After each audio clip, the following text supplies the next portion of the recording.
22শে June ঘড়ির কাঁটা যখন একটা নির্দিষ্ট সময়ে পৌঁছায়, ভারতের একটি প্রাচীনতম শক্তিপীঠের ভারী কাঠের দরজাগুলো হঠাৎ বন্ধ করে দেওয়া হয়। চারদিকের কোলাহল স্তব্ধ হয়ে যায়। গর্ভগৃহের ভিতরে থাকা প্রদীপগুলো নিভিয়ে দেওয়া হয়।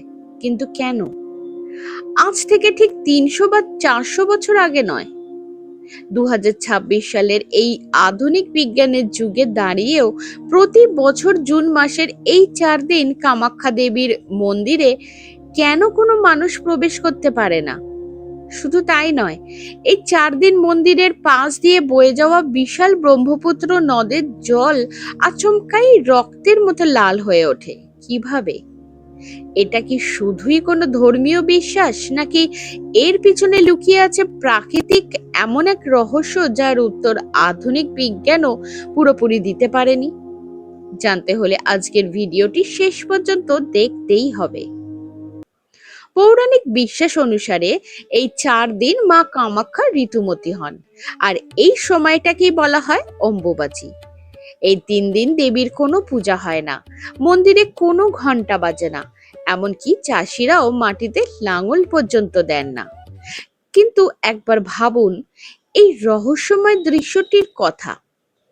3 দিন পর, অর্থাৎ 26শে জুন, যখন মন্দিরের দরজা আবার খোলা হয়, তখন দেবীর আসন থেকে একটি সাদা কাপড় সম্পূর্ণ লাল অবস্থায় উদ্ধার করা হয়, যাকে বলা হয় অঙ্গবস্ত্র।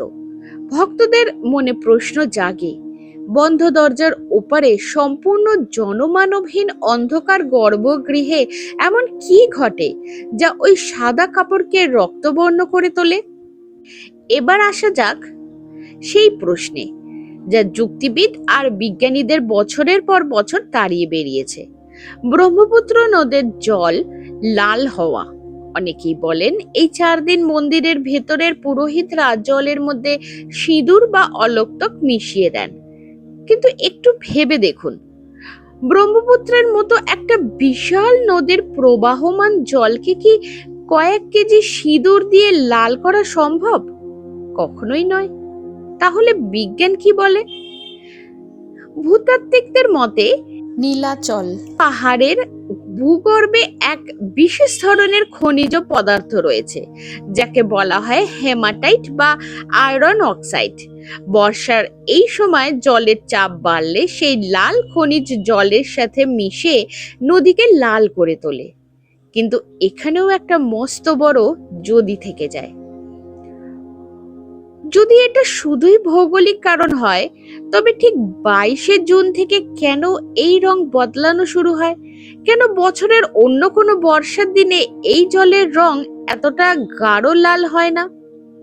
প্রকৃতি কি তবে কোনো নির্দিষ্ট নিয়ম মেনে নিজের রহস্য লুকিয়ে রেখেছে? অম্বুবাচীর এই 4 দিন কামাখ্যা চত্বর হয়ে ওঠে ভারতের সবচেয়ে রহস্যময় স্থান। দেশের কোনা কোনা থেকে ছুটে আসেন এমন সব সাধু ও তান্ত্রিক যাদের বছরের অন্য কোনো সময় দেখাই যায় না। শোনা যায় এই 4 দিন মন্দিরের আশেপাশে নেতিবাচক শক্তি বা অলৌকিক ক্ষমতা চরম সীমায় পৌঁছায়। অনেকে দাবি করেন মধ্যরাতে মন্দিরের বন্ধ দরজার ওপার থেকে ঘুঙুরের আওয়াজ বা অদ্ভুত কান্নার শব্দ ভেসে আসে। সাধারণ মানুষের চোখে যা আতঙ্ক, তান্ত্রিকদের কাছে তা সিদ্ধি লাভের সুবর্ণ সুযোগ। বন্ধ দরজার আড়ালে ঠিক কি ধরনের সাধনা চলে তা আজও এক পরম গোপন রহস্য। বিজ্ঞান তার যুক্তি দেয়, আর বিশ্বাস দেয় তার ভক্তি।